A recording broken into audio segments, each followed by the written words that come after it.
వైసీపీకి ఓటేస్తే బీజేపీకి వేసినట్లేనని అన్నారు మదనపల్లి టీడీపీ అభ్యర్థి దొమ్మలపాటి రమేష్. మదనపల్లి మండలం చిప్పిలిలో రమేష్ మాజీ ఎమ్మెల్సీ రమేష్తో కలిసి చిప్పిలితో పాటు పలు ప్రాంతాలలో ప్రచారం నిర్వహించారు. ప్రచారంలో మైనారిటీలు, మహిళలు పెద్ద సంఖ్యలో పాల్గొన్నారు. ఈ గ్రామంలో వైఎస్ఆర్సీపీ నుంచి శేషిరెడ్డి, భాస్కర్ రెడ్డి, వెంకటప్ప నాయుడు వీళ్ళందరూ కూడా వివిధ గ్రామాల నుంచి వాళ్ళ అనుచరులతో పెద్ద ఎత్తున ఈరోజు పార్టీలోకి చేరడం, ఈరోజు ప్రచారం పెంచుపాడు గ్రామం అంతా కూడా పూర్తి స్థాయిలో ప్రచారం పాషవారిపల్లి అన్నీ కూడా చేయడం జరుగుతుంది. ఈరోజు ఎదురు పార్టీ పరిస్థితి, వైఎస్ఆర్సీపీ పరిస్థితి ఎట్టుందంటే మహిళలకు ఇచ్చే పసుపు కుంకుమ మీద కూడా విషం చిమ్మి ఈరోజు కోర్టుకు పోయి కోర్టులో వాళ్ళకు నిలిపివేయాలని చెప్పి ఈరోజు ప్రయత్నం చేయడం జరిగింది. అంటే ఏ ప్రజలు సంతృప్తిగా ఉండకూడదనే ఉద్దేశం వాళ్ళది. దాదాపు 99 లక్షల మంది కోటి మందికి డాక్రా మహిళలు ఉంటే వారికి ఒక పెద్దన్నగా ఈరోజు చంద్రబాబు నాయుడు గారు పసుపు కుంకుమలు ఇస్తా అంటే దాని మీద స్టే తీసుకుని ప్రయత్నం చేసినారు. అదేవిధంగా రైతు సహాయం కింద రైతులకు 15,000, 10,000 ఇస్తా ఉంటే దాని మీద కూడా నిలిపేయాలని చెప్పి ఈరోజు ఇది చేయడం జరిగింది. ఎలక్షన్ కమిషన్ మన ఈరోజు అధికారులందరినీ కూడా సాక్షాత్తు రాష్ట్ర సిఎస్ని కూడా మార్చిన పరిస్థితుల్లో ఈరోజు విజయసాయిరెడ్డి ఆడియో టేబుల్ కూడా బయట వచ్చినాయి. రాష్ట్రంలో ఉండే కులాలన్నీ కూడా చంద్రబాబు నాయుడుకు మద్దతు ఇస్తున్నారు. మనం కుల చిచ్చు పెట్టి, కులాల మధ్య చిచ్చు పెట్టి మనం లాభపొందాలని అని చెప్పి ఈరోజు సాక్షాత్ ప్రధానే మాకు సహకరిస్తున్నాడు, ఎలక్షన్ కమిషన్ మాకు సహకరిస్తున్నారని చెప్పి ఈరోజు ఆడియో టేబుల్ అన్నీ బయటకు రావడం. ఈరోజు ఆంధ్ర అధికారుల మీద నమ్మకం లేదు, ఆంధ్ర ప్రజల మీద నమ్మకం లేదు. ముఖ్యమంత్రి పదవి మాత్రం కావాలి ఆంధ్ర ప్రజలు ఓటు తెప్పించుకొని. ఇంకా అయ్యో పాపం అని చెప్పి ఈరోజు వాళ్ళు కొంత ప్రచారం చేస్తున్నారు. రావాలి జగన్, కావాలి జగన్. దేనికి రావాలి, దేనికి జగన్ ఎందుకు రావాలి? ఈరోజు భస్మాసురుని కథ మాదిరిగా ఉంది జగన్ పరిస్థితి. భస్మాసురుడు శివుణ్ణి ప్రార్థించి ఆ రోజు అతను ఎవరు శిరస్సు మీద అయితే తల చేయి పెడతాడో వాళ్ళు భస్మం అయిపోయాడు. శివుడు బోలాశంకరుడు కాబట్టి ఈరోజు ఆ రోజు వరం ఇవ్వడం జరిగింది. వరం ఇచ్చిన వెంటనే శివాన్ని నువ్వు ఇచ్చిన వరం పనిచేస్తుందంటే నీ నెత్తిని పెట్టి అని చెప్పి శివుని మీద. శివుడు అంటే భగవంతుడు కాబట్టి ఆ రోజు విష్ణు సహాయంతో తప్పించుకోగలిగినాడు.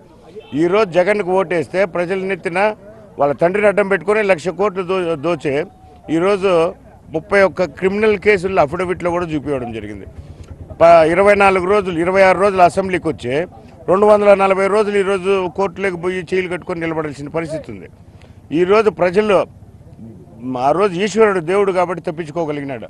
ఈరోజు అయ్యో పాపం అని జగన్కు ఓటేస్తే మేమే కాదు మా బిడ్డలు కూడా ఈరోజు నాశనం అయిపోతారని ఈరోజు వాళ్ళ మేనిఫెస్టో ఇండైరెక్ట్గా మీకు ఈరోజు అమరావతి రాజధాని ఉంటే లేదు దొనకొండకు రాజధాని తరలిస్తామని చెప్పి.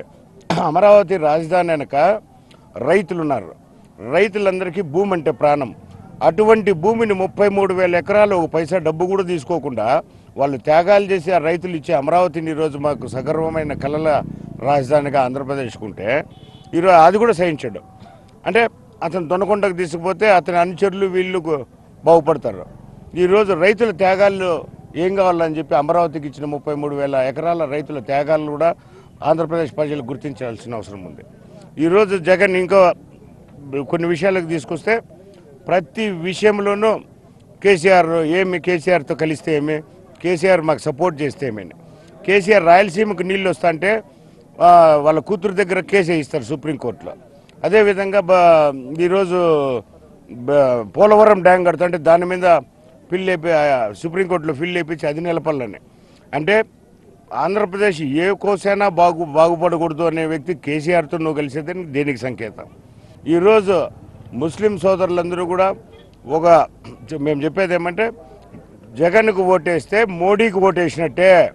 కేసీఆర్, మోడీ, జగన్ వీళ్ళిద్దరూ ఒకటే. ఈరోజు కూడా మనమంతా ప్రజల్లోనూ, టీవీల్లోనూ, పేపర్లోనూ గమనించడం జరిగింది. అలయన్స్ అంటే ఎలక్షన్లు అయిపోతానంటే జగన్ బీజేపీలో చేరతాడనేది స్పష్టమైన అవగాహన ఈరోజు వచ్చిన జనాలకు.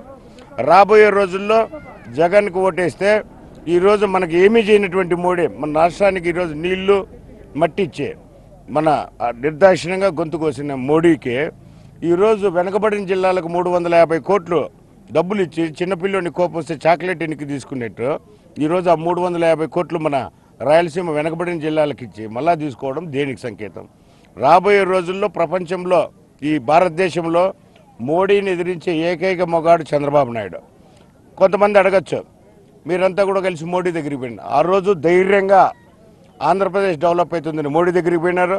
ఆంధ్రప్రదేశ్ మీద విషం చెక్కుతా అంటే ధైర్యంగా ఈరోజు మోడీని ఎదిరిస్తాడు ఏకైక మొగాడు చంద్రబాబు నాయుడు. ప్రజలందరూ కూడా ఈ విషయాన్ని గమనిస్తున్నారు.